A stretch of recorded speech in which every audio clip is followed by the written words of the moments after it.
അസ്സലാമു അലൈക്കും വറഹ്മത്തുള്ളാഹി തആല വബറകാതുഹു. നമ്മളിന്ന് പറയുന്നത് തജ്വീദാണ്. തജ്വീദിലെ മഖാരിജുൽ ഹുറൂഫാണ് പറയുന്നത്. അക്ഷരങ്ങൾ പുറപ്പെടുന്ന സ്ഥാനത്തിനാണ് മഖ്റജ് എന്ന് പറയുന്നത്.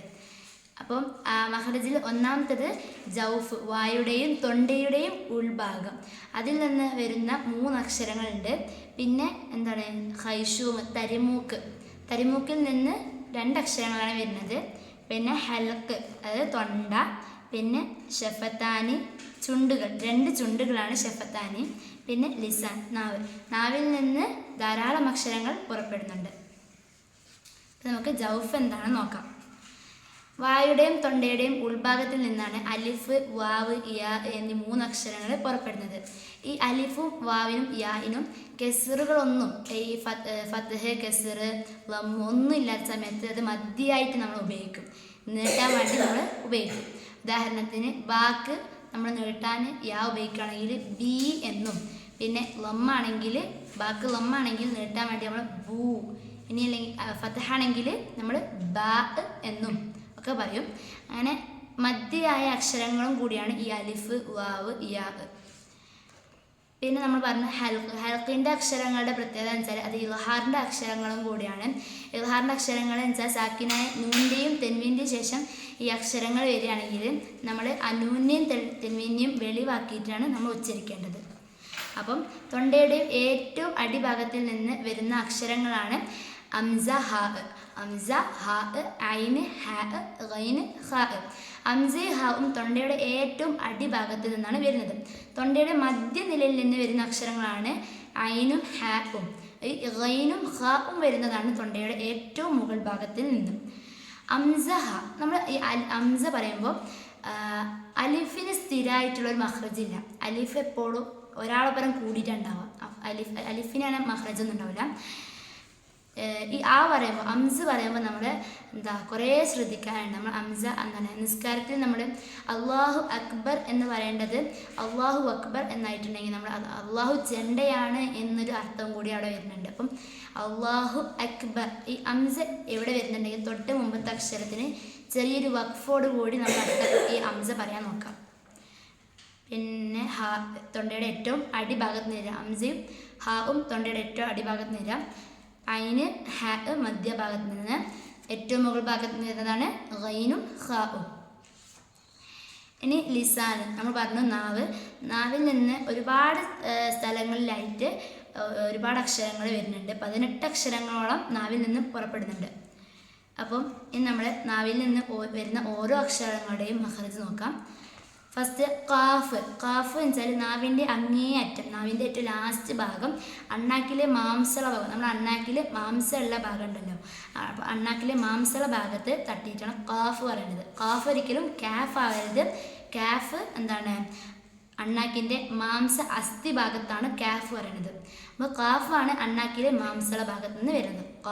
കാ പറയുമ്പോൾ കുറച്ച് ഗൗരവത്തോടെ കാഫ് എന്ന് പറയും. കാഫ് ആകുമ്പോൾ ഒരു നോർമലായിട്ട് കാഫ്, അങ്ങനെയാണ് നമ്മൾ പറയാം. കാഫിനും അതേപോലെ തന്നെ നാവിൻ്റെ അങ്ങേ അറ്റം തന്നെയാണ്, പക്ഷെങ്കിൽ അണ്ണാക്കിലെ മാംസ അസ്ഥി ഭാഗം, മാംസവും അസ്ഥിൻ്റെ ഇടയൊരു ഭാഗത്തു നിന്നാണ് കാഫ് പറയുന്നത്. മാംസള ഭാഗത്തു നിന്നാവില്ല, അസ്ഥി ഭാഗത്തു നിന്നാവില്ല, അതിൻ്റെ രണ്ടിൻ്റെ ഇടക്കുള്ള സ്ഥലത്തു നിന്നാണ് കാഫ് പറയുന്നത്. ഇനി ജീം. ഈ ജീം, ഷ, യ ഈ 3 അക്ഷരങ്ങളും ഒരേ മഖ്റജിൽ നിന്നാണ്, നാവിൻ്റെ ഒരേ മഖ്റജിൽ നിന്നാണ് ജീം, ഷീന്, യാ വരുന്നത്. ജീം, ഷീന്, യാ വരുന്നത് നാവിൻ്റെ മധ്യഭാഗം മേലെ അണ്ണാക്കിലേക്ക്. നാവിൻ്റെ ഏറ്റവും മുൻഭാഗമല്ല, ഏറ്റവും അങ്ങേ അറ്റമല്ല, രണ്ടിൻ്റെയും മധ്യനിലയിൽ നിന്ന്, രണ്ടിൻ്റെ നടുവിൽ നിന്നാണ് ജീം, ഷീന്, യ, ഷീൻ, ജീം. അങ്ങനെ ഈ 3 അക്ഷരങ്ങൾ വരുമ്പോൾ നാവിൻ്റെ മധ്യഭാഗം എന്താണ് മേലെ അണ്ണാക്കിലേക്ക് തട്ടിയിട്ടാണ് പറയേണ്ടത്. ഇനി അടുത്തതാണ് ലാമ്.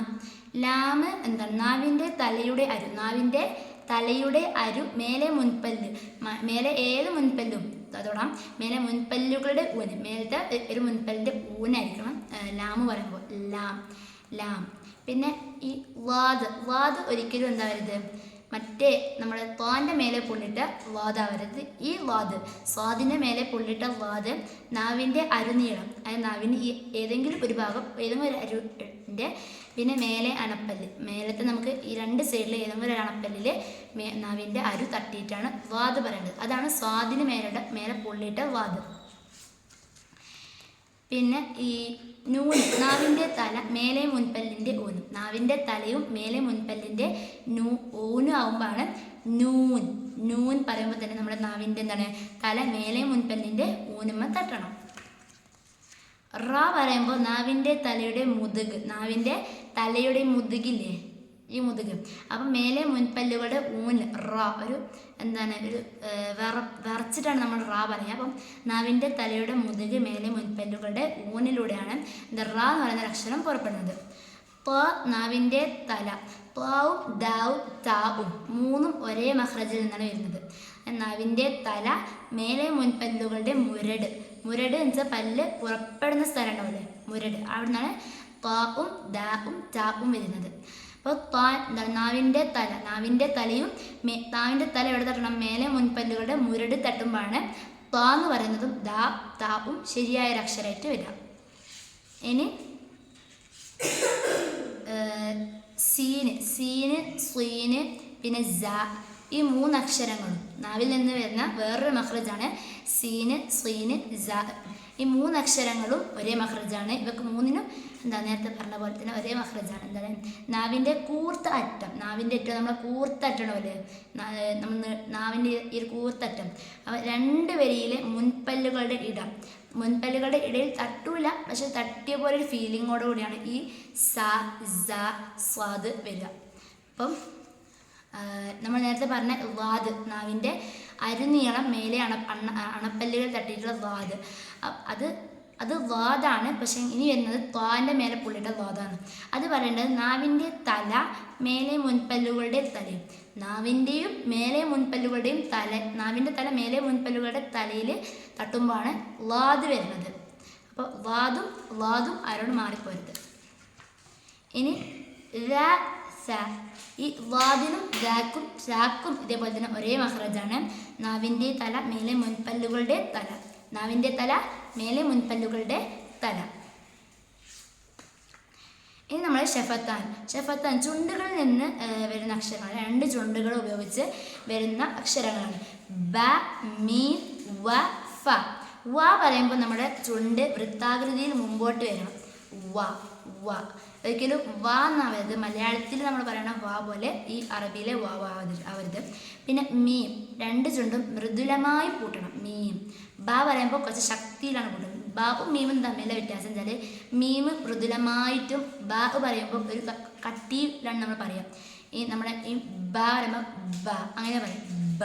മീമോ നല്ല മൃദുലമായിട്ട് മീം അങ്ങനെ പറയും.